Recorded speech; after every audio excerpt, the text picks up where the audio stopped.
Lesson 4 discusses the evolutions and challenges in traditional data center routing. It introduces NSX logical routing components, the interactions between them, and the traffic flow. This lesson also discusses common routing topologies that you can deploy for your organization.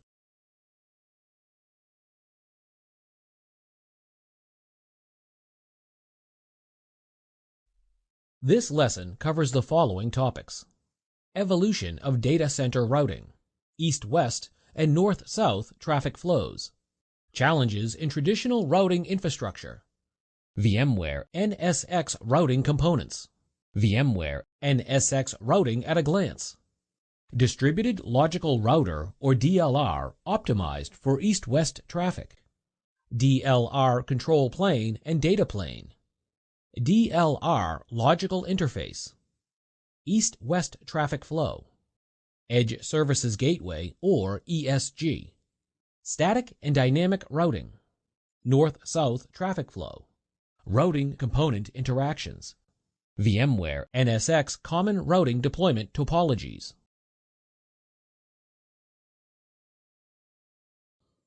Data center routing has evolved from physical routers connected to hosts to routing software installed directly inside virtual machines, to today's full-featured distributed routing built directly into the host's hypervisor.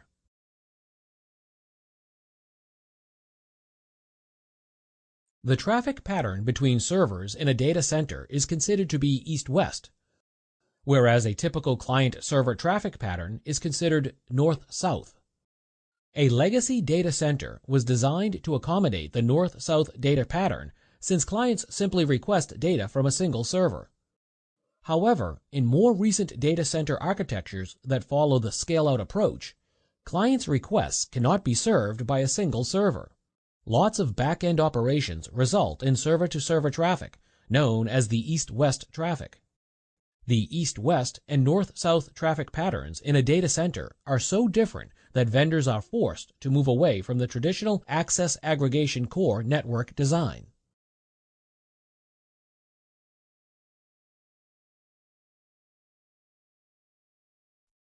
With the increase of server-to-server traffic, the traditional physical routing infrastructure is facing a few major challenges. With the traditional routing infrastructure, the north-south routing method significantly limits data center scalability. In a multi-tenant environment, routing is even more complex. Traffic takes suboptimal routes to reach their destinations. Hairpinning is a common problem in a data center. The displayed diagram illustrates how a suboptimal route is taken between two virtual machines. VM1 on host A wants to communicate with VM2 on the same host. The two virtual machines belong to different subnets. A frame is sent by VM1 from the green logical network to the distributed switch. Because the two virtual machines are on different subnets, host A forwards the frame to the green network's default gateway. The frame is received by host B that is hosting the routing service. The packet is delivered to the router for routing. The router makes a routing decision and sends the packet back to host B, which forwards the packet back to the red logical network. Host A, that is hosting VM2 on the red network, receives the packet. And finally, host A forwards the frame to VM2. If it responds, the traffic flow is reversed. As you can see from this packet flow, the packet that needs to be routed between IP subnets will need to leave the virtual environment, travel to the physical network, and be received and routed by a physical router, only to travel back into the very virtual environment where it originated. In a traditional routing infrastructure, where distributed routing is not used, all traffic is routed to the routing device and comes back regardless of whether or not the virtual machines are on the same host. Suboptimal routing paths may create routing bottlenecks in the network and are not suitable for today's data center network. Wouldn't it be more efficient if east-west routing between IP subnets can be done in the logical space without traffic having to leave the hypervisor? Wouldn't it be helpful if we had a centralized point to handle north-south communications with external networks? NSX logical routing shows you the way.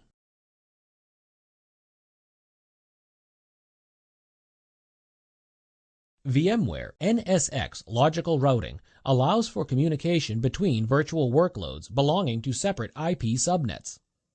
VMware NSX supports two types of routing. DLR is optimized for east-west traffic flows inside the data center, and ESG is used for centralized routing optimized for north-south traffic flows with external networks. DLR allows the hypervisor to locally make Layer 3 forwarding decisions. LIFs are the virtual connections made from the DLR to logical switches.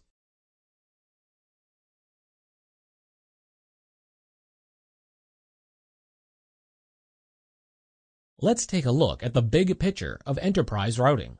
This is a simplified topology. As you can see, a single distributed routing instance routes traffic from multiple VXLANs in an enterprise. The enterprise routing topology optimizes east-west traffic by including all VXLANs on one DLR instance. Centralized routing is handled by the ESG router. The north-south traffic flows are based on dynamic routing information provided by the DLR control VM to the ESG.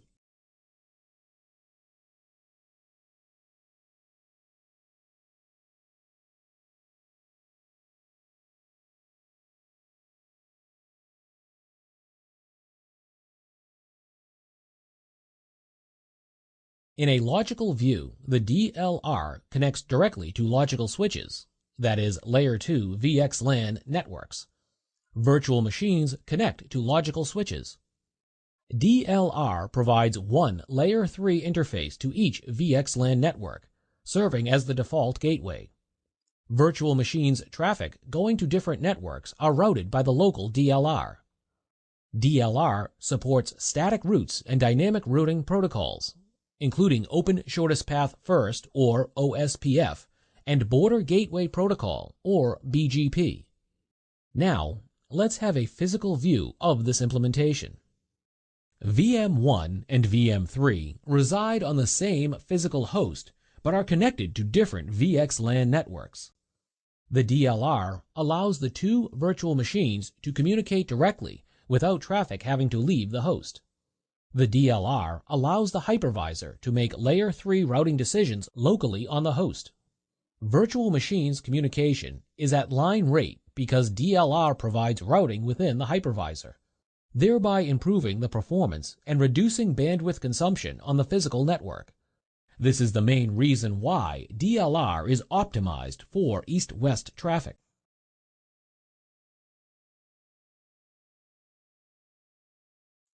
The DLR Control VM is a control plane component. The DLR Control VM's function is to establish routing protocol sessions with other routers. The actual data routing is performed in the data plane by the DLR kernel module. The DLR Control VM is not in the data path. It is assigned an IP address called the protocol address. This address is used to form adjacencies with edge routing peers such as OSPF neighbors or BGP peers. The DLR Control VM communicates with NSX Manager and sends routing updates to the VMware NSX controller cluster.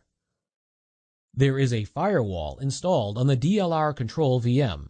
However, it's worth noting that this firewall does not filter east-west traffic. It is strictly used for protecting the DLR Control VM. To avoid a single point of failure, you can configure DLR Control VMs in the active or standby mode. At the data plane level, there are DLR kernel modules, VIBs, that are installed on the ESXi hosts that are a part of the VMware NSX domain. The kernel modules are similar to the line cards in a modular chassis supporting Layer 3 routing. The kernel modules have a routing information base, or RIB, which is also known as a routing table, that is pushed from the controller cluster. The data plane functions, such as route lookup or ARP entry lookup, are performed by kernel modules.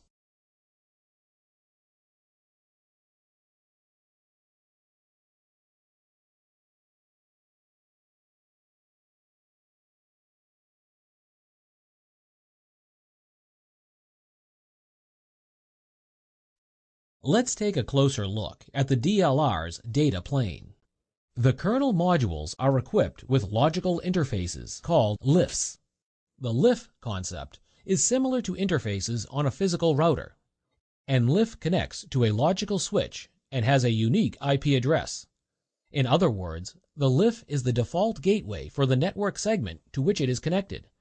The DLR maintains an ARP table for each LIF.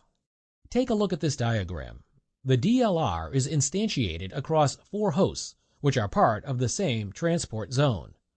There are 2 logical switches created in this environment, VXLAN 6100 and VXLAN 5373. The DLR has 2 logical interfaces, LIF1 for VXLAN 6100 and LIF2 for VXLAN 5373. Virtual machines 1 and 3 use LIF1 as their default gateway. Virtual machine 2 uses LIF2 as its default gateway. As you can see, the first hop routing is handled by DLR on the local host. If the destination virtual machine resides on the same host, then the traffic is switched to the appropriate logical switch without leaving the host. If the destination virtual machine is on a different host, the traffic is placed in a VXLAN frame and forwarded. The next 2 slides give you an example of each scenario.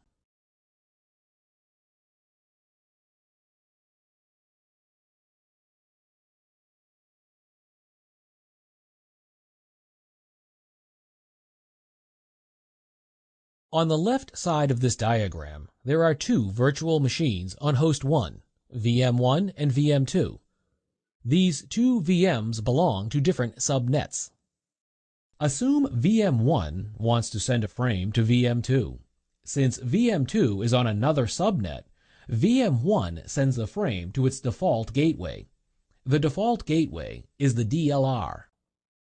The frame arrives at the DLR LIF1 connected to the logical switch with VNI 5001, where VM1 resides.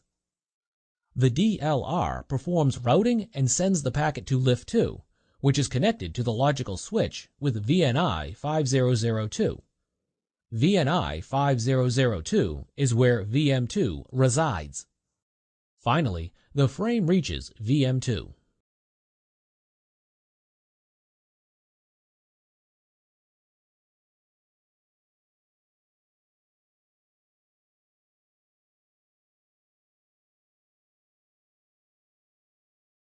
This diagram shows you the traffic flow between virtual machines residing on different physical hosts.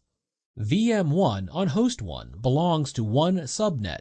VM2 on host 2 belongs to another subnet. VM1 sends the frame to its default gateway, which is the DLR on host 1. The frame arrives at the DLR LIF1 connected to the logical switch with VNI 5001, where VM1 resides. The DLR performs routing table, MAC table, and VTEP table lookup. It sends the packet to LIF2, which is connected to the logical switch with VNI 5002, where VM2 resides. Host 1 updates the MAC header and places the initial frame in a VXLAN frame. The VXLAN frame is sent to the remote host 2 via the underlying IP transport network. Upon receiving the VXLAN frame, host 2 reads the VXLAN VNI information. The VNI indicates that the frame is destined for VXLAN 5002. Then, host 2 decapsulates the VXLAN frame to retrieve the original Ethernet frame. By checking the destination MAC address, host 2 finds out that the frame is destined for VM2 and hence forwards it to VM2.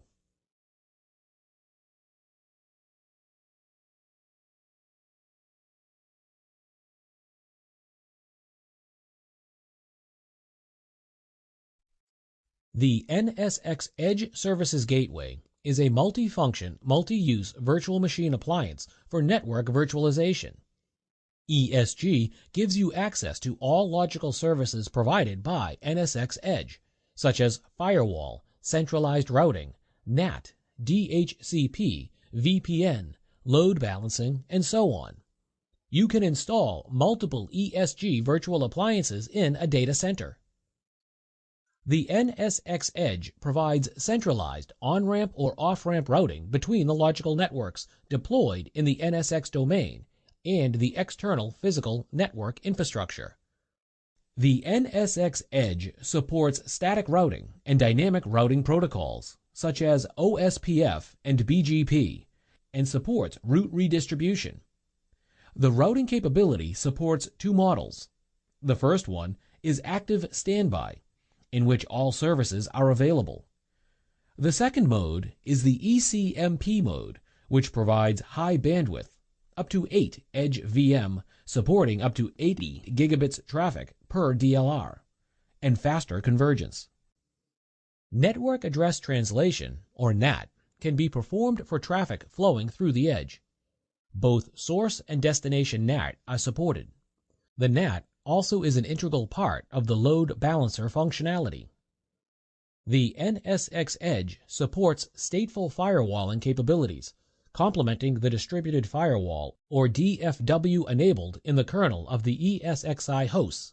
While the distributed firewall is primarily utilized to enforce security policies for communication between workloads connected to logical networks, that is, east-west traffic, the NSX Edge firewall mainly filters communications between the logical space and the external physical network, that is, north-south traffic. The NSX Edge can perform load balancing services for server farms of workloads deployed in the logical space.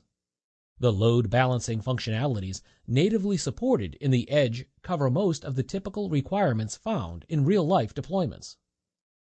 The NSX Edge provides both Layer 2 and Layer 3 VPN capabilities. Layer 2 VPN is usually positioned to extend Layer 2 domains between geographically dispersed data centers in support of use cases, including compute resources, bursting, and hybrid cloud deployments.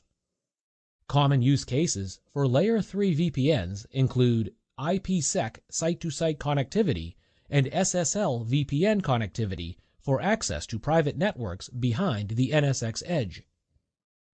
The NSX Edge supports DNS relay functionalities and acts as a DHCP server, providing IP addresses, default gateway, DNS servers, and search domain parameters to workloads connected to the logical networks. The DHCP relay function allows a centralized and remotely located DHCP server to provide IP addresses to the workloads across the logical networks.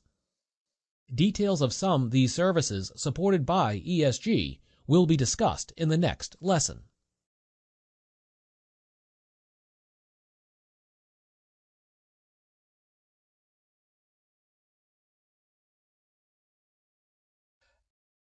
NSX Edge supports static and dynamic routing.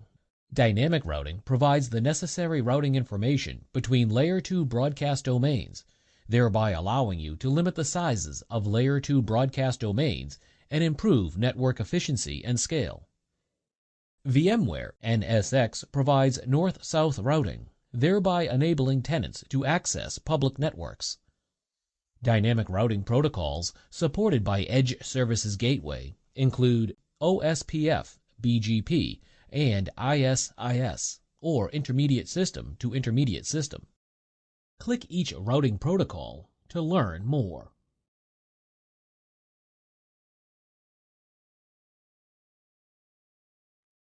The figure on the slide demonstrates traffic flow from an external network to a virtual machine on the internal network. The ESG router handles this type of north-south traffic. A device on the external network, 192.168.100.10, wants to communicate with a virtual machine on the green logical switch, 172.16.10.10. The Edge GW routes the traffic to the next hop router interface, 192.168.10.2.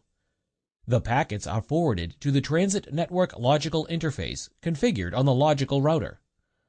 After the route lookup, the packet is encapsulated in the VXLAN header.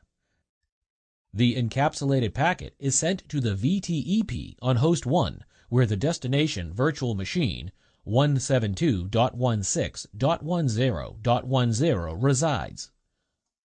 The original frame is delivered to the destination virtual machine.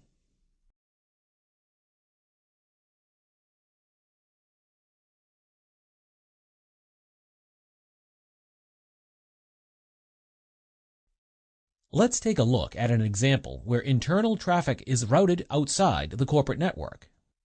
VM1 on the green logical switch wants to communicate with a device on the external network 192.168.100.10. The packet is delivered to the default gateway 172.16.10.1.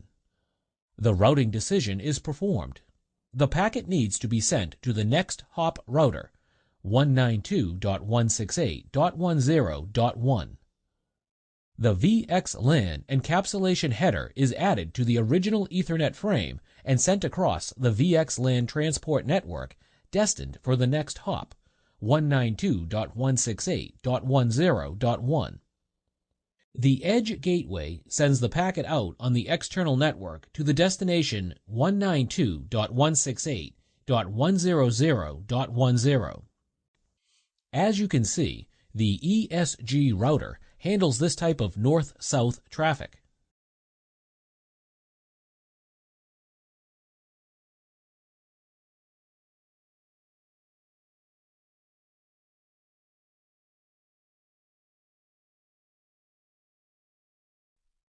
So far, we have discussed several VMware NSX components. Let's see how they communicate and work together in an NSX virtualized network environment. The DLR is deployed through NSX Manager. The dynamic routing protocol is also configured on the DLR instance. NSX controller pushes the DLR configuration to the ESXi hosts. DLR logical interfaces are configured. OSPF and BGP pairing is established between ESG and the DLR control VM using the control VM's protocol address. The learned routes by the DLR control VM are pushed to the controller cluster for distribution. The NSX controller cluster sends the route updates to all ESXi hosts. The data path between the distributed DLR kernel modules on the hosts and ESG exchange data through the logical interfaces.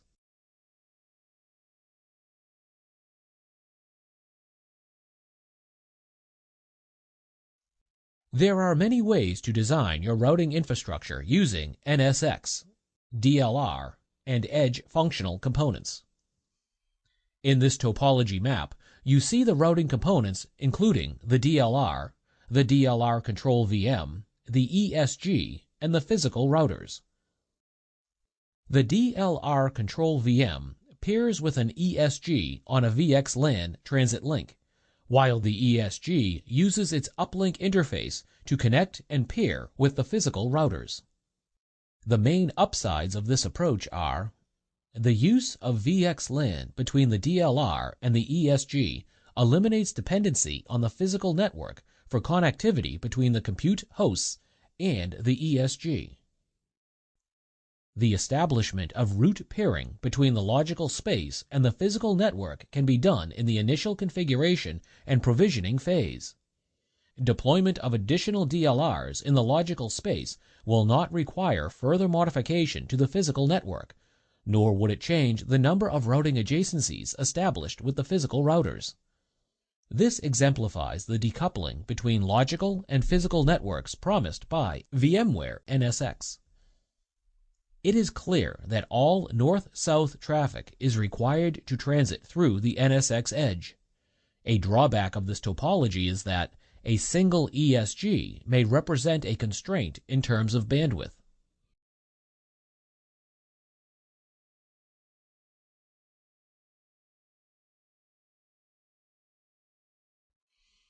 There are two ways to scale the edge. One way is to use the per-tenant scaling. In other words, each tenant gets its own NSX edge and DLR.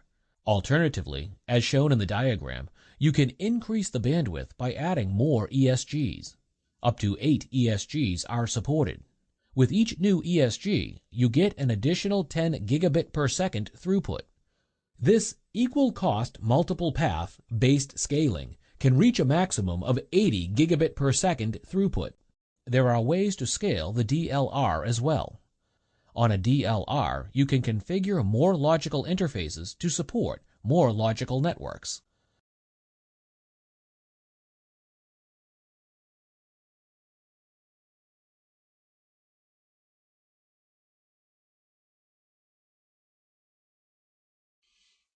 This multi-tenant topology can be deployed by enterprises, service providers, or hosting companies.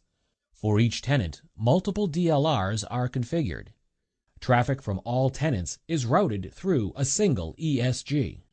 There is a drawback in this model. In this setup, since there are multiple tenants connected to the same NSX edge router, overlapping IP addresses between tenants are not allowed.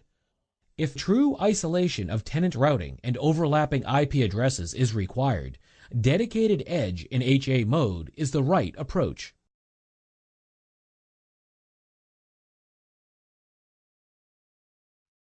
Assuming no overlapping IP addresses exist across tenants, you can scale up the number of tenants supported by a single NSX ESG using the ESG trunk interface. The sub-interface concept is similar to that available on physical routers.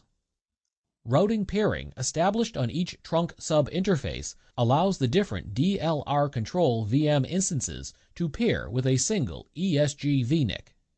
The ESG trunk interface is useful to aggregate connections to multiple southbound DLR instances from multiple tenants.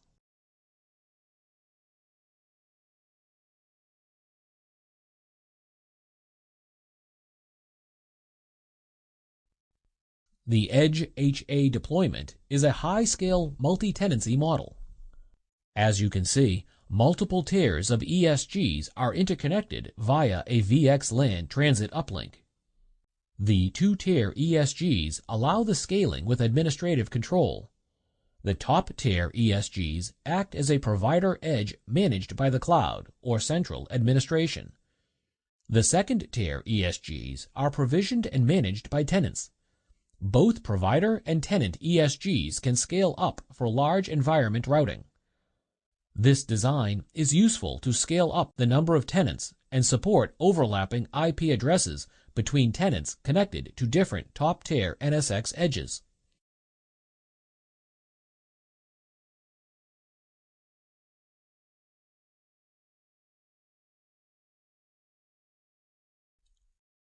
This topology map provides a deployment option to integrate with an MPLS network.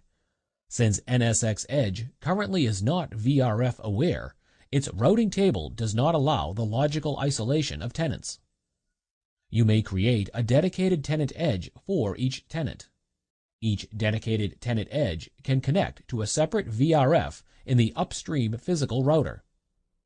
Each NSX logical routing component can be deployed redundantly to guarantee a fully resilient design.